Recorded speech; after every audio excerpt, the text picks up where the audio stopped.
মিজানের পাল্লা ভারী করার ৩ দোয়া। আরবি মিজান শব্দের অর্থ পরিমাপক বা দাঁড়িপাল্লা। পরকালে বান্দার ভালো মন্দ কাজের পরিমাপ করার জন্য এই দাঁড়িপাল্লা স্থাপন করা হবে, তাকে মিজান পাল্লা বলে।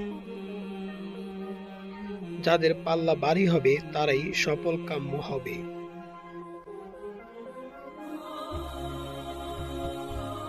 মিজানের পাল্লা ভারী হওয়ার কিছু দোয়া বর্ণিত হয়েছে হাদিসে। নিচে এ সম্পর্কিত উল্লেখযোগ্য ৩টি দোয়া বা জিকির তুলে ধরা হলো।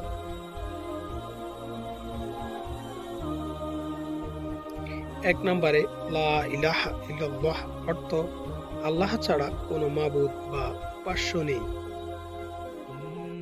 হাদিসে এসেছে যদি ৭ আসমান ও ৭ জমিন এক পাল্লা রাখা হয় আর লা ইলাহা ইল্লাল্লাহ এক পাল্লা রাখা হয়, তাহলে লা ইলাহা ইল্লাল্লাহ এর পাল্লা ভারী হবে।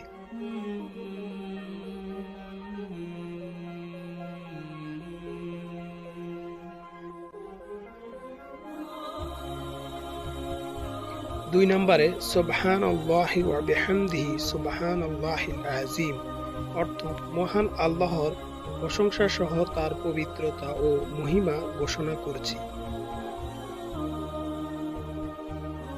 হাদিসে এসেছে এই দুবাক্য জিহ্বার অতি হালকা, মিজানে ভারী আর দয়াময় আল্লাহর কাছে খুব পছন্দনীয়।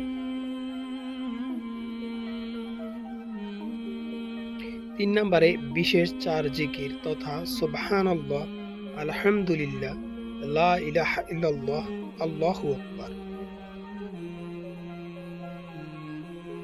এ ৪ জিকির ফজিলত নিয়ে অসংখ্য হাদিস রয়েছে। সবগুলো হাদিসের মূল কথা হলো এই জিকিরগুলো আল্লাহর কাছে খুব প্রিয়, অগণিত সওয়াব লাভের মাধ্যম এবং মিজানের পাল্লাকে ভারী করবে।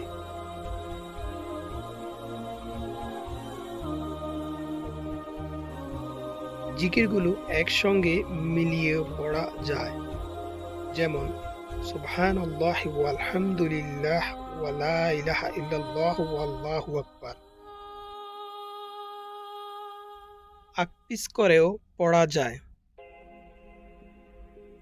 উল্লেখ্য, মিজানের পাল্লাকে ভারী করার আমলগুলো হলো জানাজা ও দাফনে অংশগ্রহণ করা, সওয়াবের আশায় সন্তানের মৃত্যুতে ধৈর্য ধারণ করা, সদাচর করা ইত্যাদি। সবচেয়ে বেশি যে কারণে মিজানের পাল্লা ভারী হবে সেটি হলো উত্তম চরিত্র। রাসূল সাল্লাল্লাহু আলাইহি সাল্লাম বলেছেন, মিজানের পাল্লা সর্বচরিত্রের চেয়ে অধিক ভারী আর কিছুই নেই।